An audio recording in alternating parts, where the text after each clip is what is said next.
¿Cómo llegó usted a las conclusiones que presenta en su libro La Nueva Medicina? O bien, ¿cuáles son sus principales afirmaciones dentro del libro Nueva Medicina?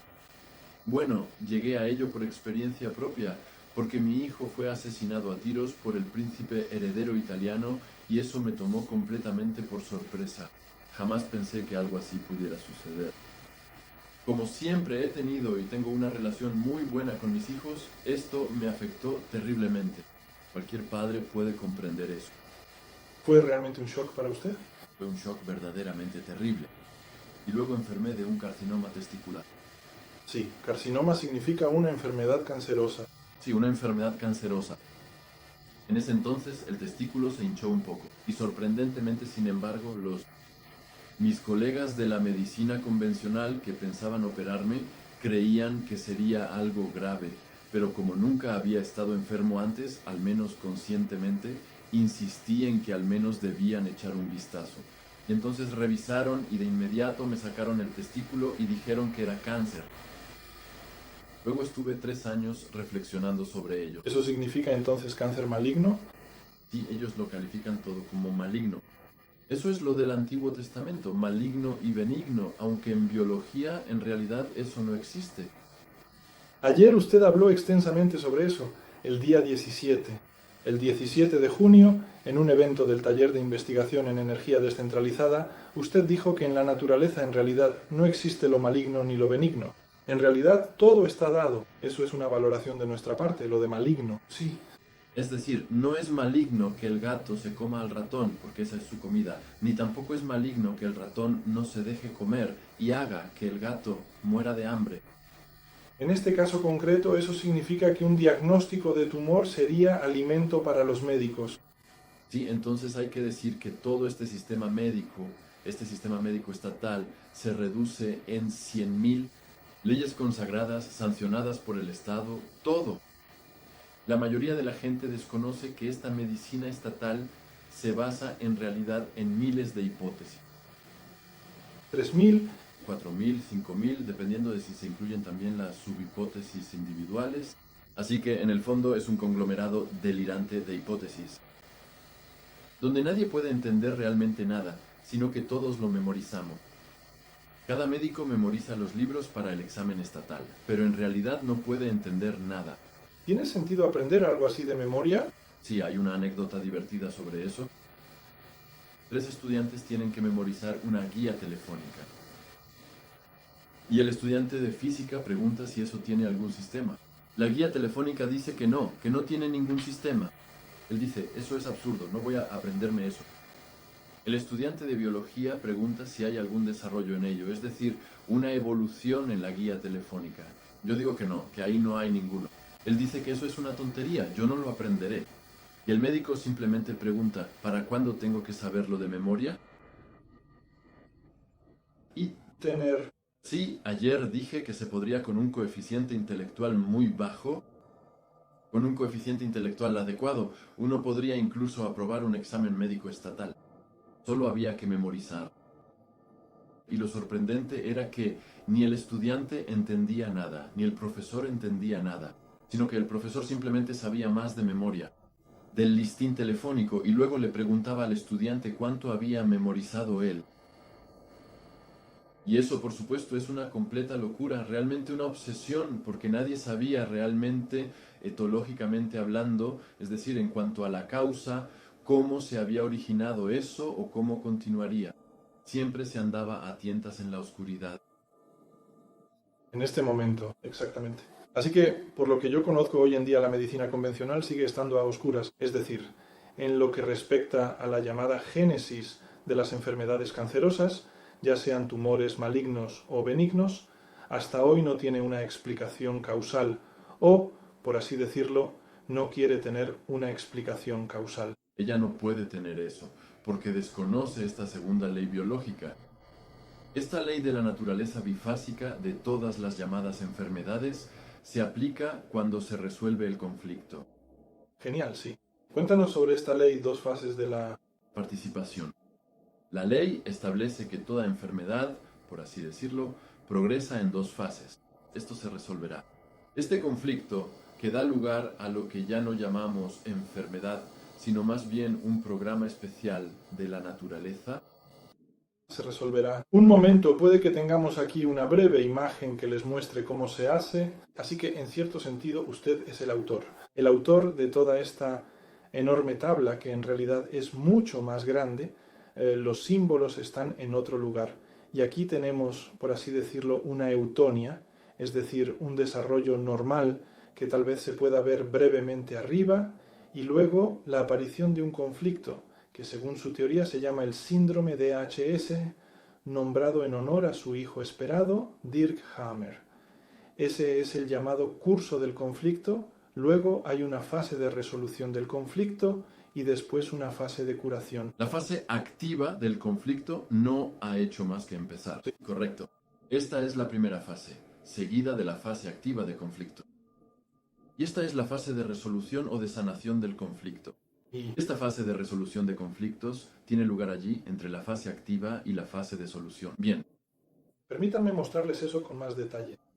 Cada enfermedad, la llamada dolencia, que existe en toda la medicina, transcurre según esta segunda ley biológica de la bifasicidad de todas las enfermedades cuando se resuelve el conflicto. Y eso no lo sabíamos antes. Así que, digamos, teníamos que memorizar unas 1000 enfermedades que habíamos seleccionado. La guía telefónica. La guía telefónica, sí. Y ahí había 500 enfermedades frías como el cáncer, la angina de pecho, parálisis y todo tipo de enfermedades mentales y emocionales y así sucesivamente. 500 de esas enfermedades en las que el paciente estaba frío, tenía la piel pálida y estaba bajo estrés. Y pensábamos que eso formaba parte de la enfermedad. Luego había 500 enfermedades calientes que entendíamos como enfermedades infecciosas o reumatismo o químicas o algo así. Y pensábamos, bueno, esas son enfermedades causadas por microbio. Pero las 500 van juntas. Estas 1000 van juntas, pero de tal manera que 500, es decir, las frías, siempre forman una primera fase y las otras 500 forman cada una la fase de curación. Así que la primera es el conflicto. Siempre a una fase activa fría le corresponde del otro grupo una fase caliente de curación. Eso significa que estos microbios en realidad nos ayudan en la curación. Sí. Así que ahora solo tenemos 500 llamadas enfermedades. Y siempre la fase activa del conflicto va primero. Antes, en las llamadas enfermedades infecciosas, no notábamos esa fase. La pasábamos por alto. Y luego viene la fase de curación, esa fase caliente. En aquellos casos que considerábamos enfermedades infecciosas, no habíamos notado la fase activa.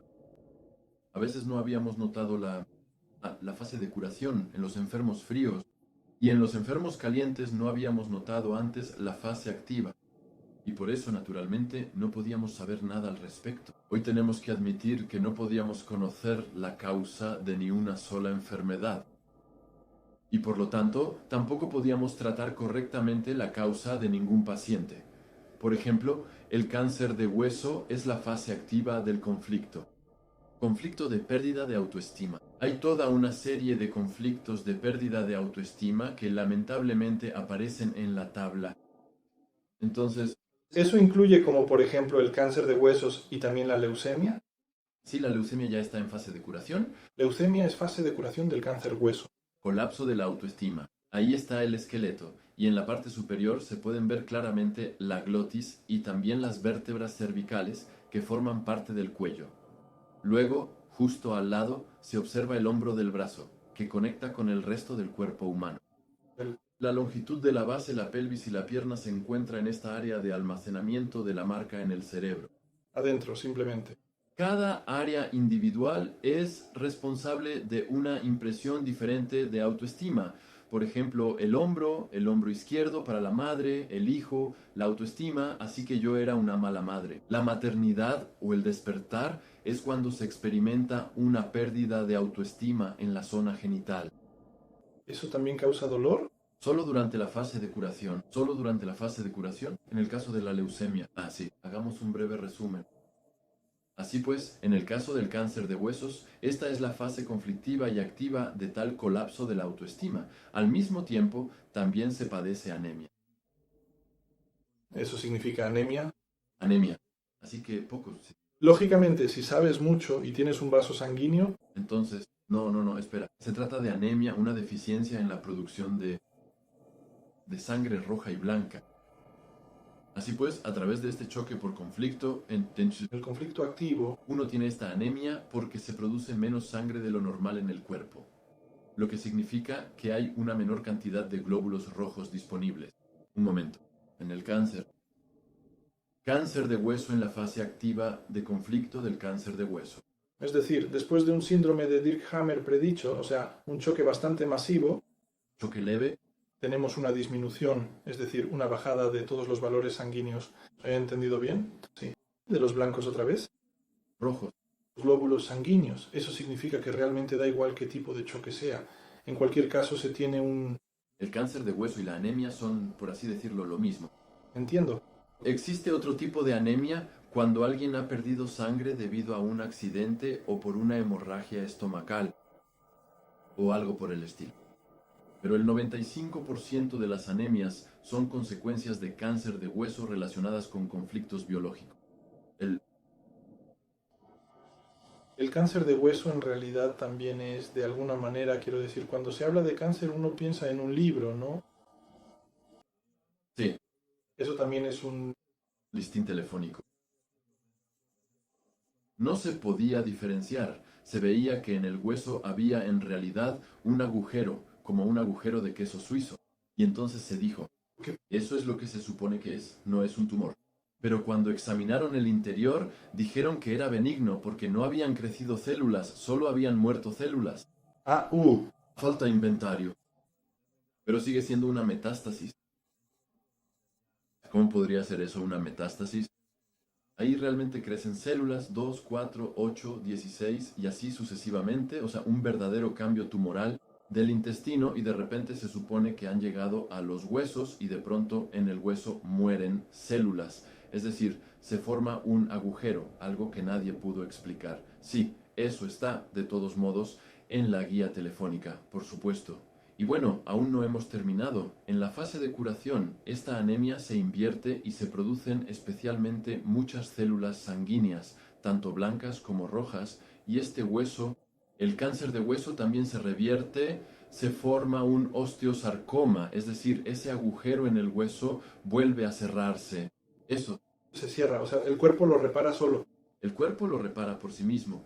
En la fase de curación, cuando el paciente ha resuelto su conflicto de pérdida de autoestima. Y así, en el fondo, el cáncer de hueso, el osteosarcoma, la anemia y la leucemia son una y la misma cosa. En la fase de curación, en lugar de osteosarcosis, diríamos, en el reumatismo articular, también hablaríamos de reumatismo articular si está cerca de la articulación. Así que todas estas enfermedades que antes considerábamos como enfermedades independientes como el cáncer de hueso, la anemia, el osteosarcoma o el reumatismo articular y la leucemia, en realidad eran básicamente lo mismo. Solo eran dos fases diferentes de la misma llamada enfermedad. Y todo eso no lo sabíamos. Y por eso tampoco pudimos encontrar ningún sistema porque simplemente no lo sabíamos. Y todo eso era solo andar a tientas. Existen libros enormes sobre la anemia. Y en realidad todo eso es una tontería. Hoy en día se puede tirar a la basura.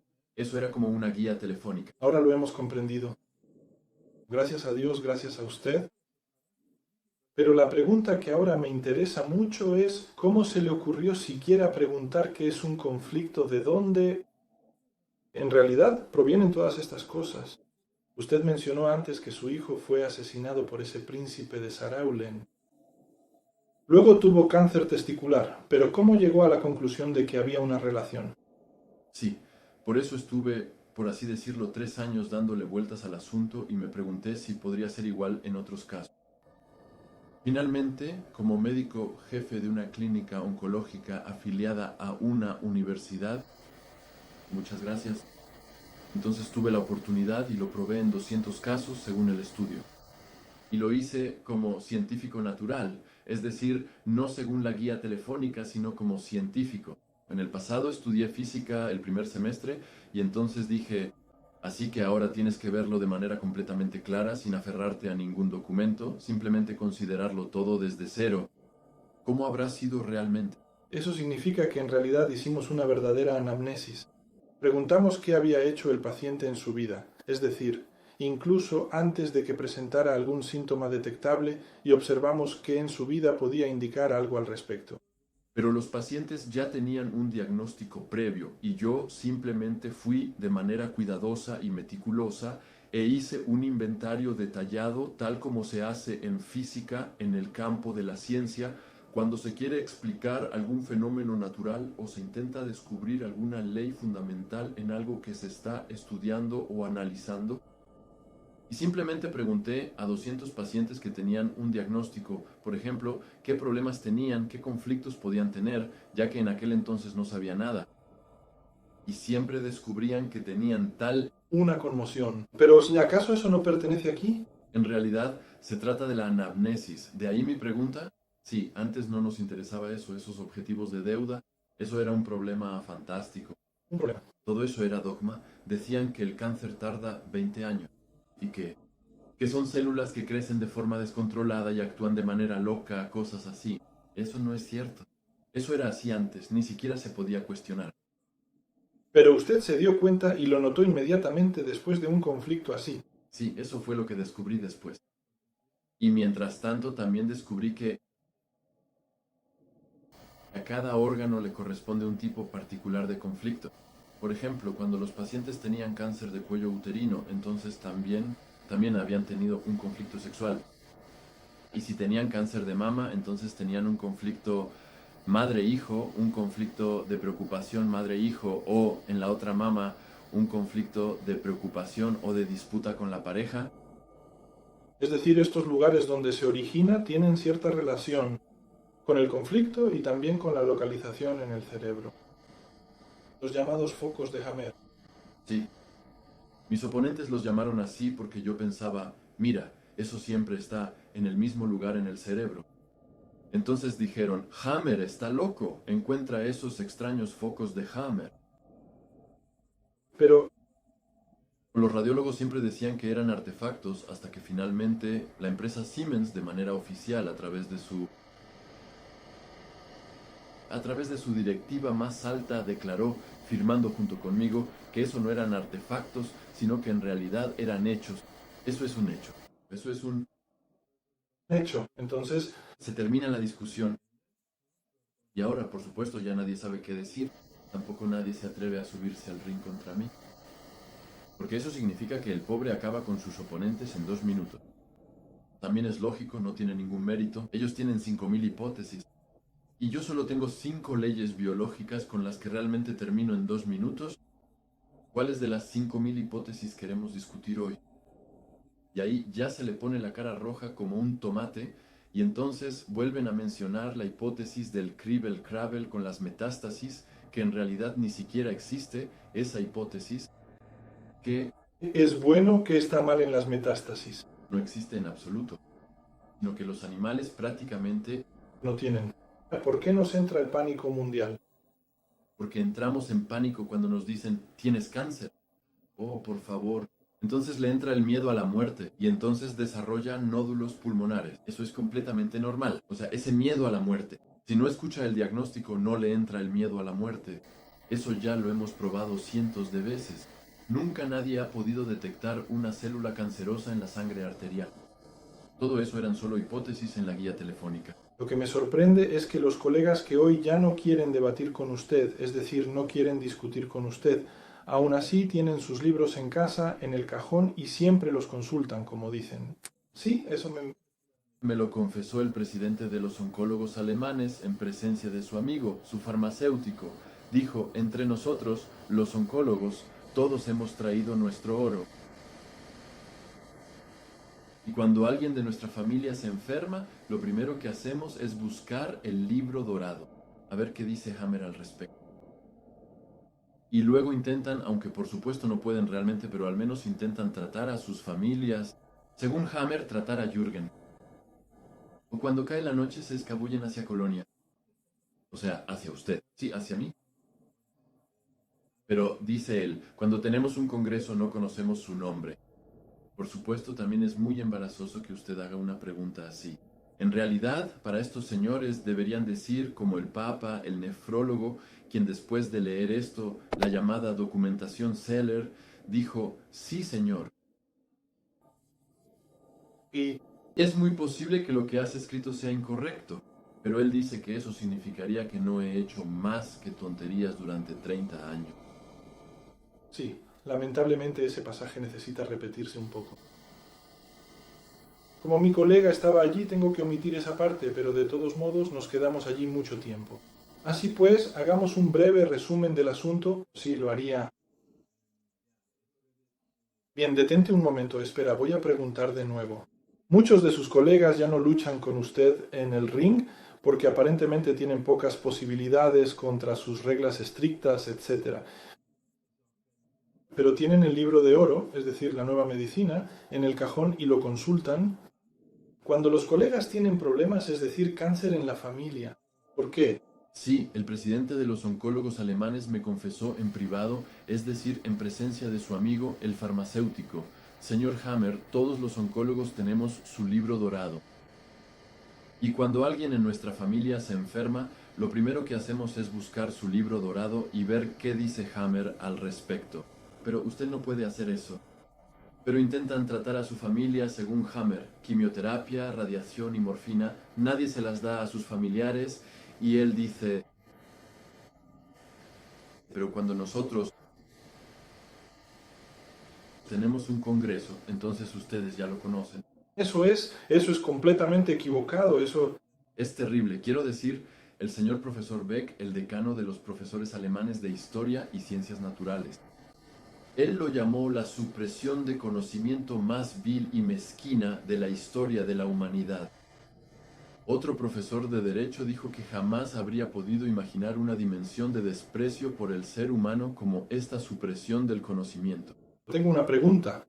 Si hay oncólogos, es decir, investigadores del cáncer, médicos especialistas en cáncer, que todos, sí en principio, los aproximadamente 300.000 a 250.000 por año, en la República Federal tienen que tratar a los pacientes con cáncer que se presentan y aún así más de 200.000 mueren cada año.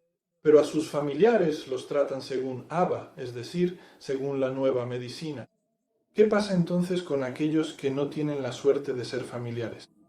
Según la medicina hipotética, se les trata con frialdad y el 95% muere, mientras que con la nueva medicina sobrevive el 95% si no reciben tratamiento previo.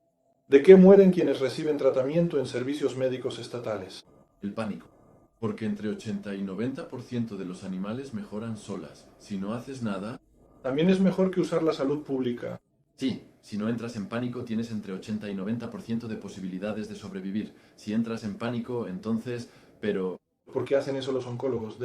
uno podría preguntárselo. Sí, un paciente vale 500.000 marcos. 500.000. ¿Es ese el único, quizás? Sí, ese es el único. Ah, ya veo, esa también es la gran suma. Por supuesto, también es como dijo el presidente, como dijo el papa de los nefrólogos alemanes en Heidelberg.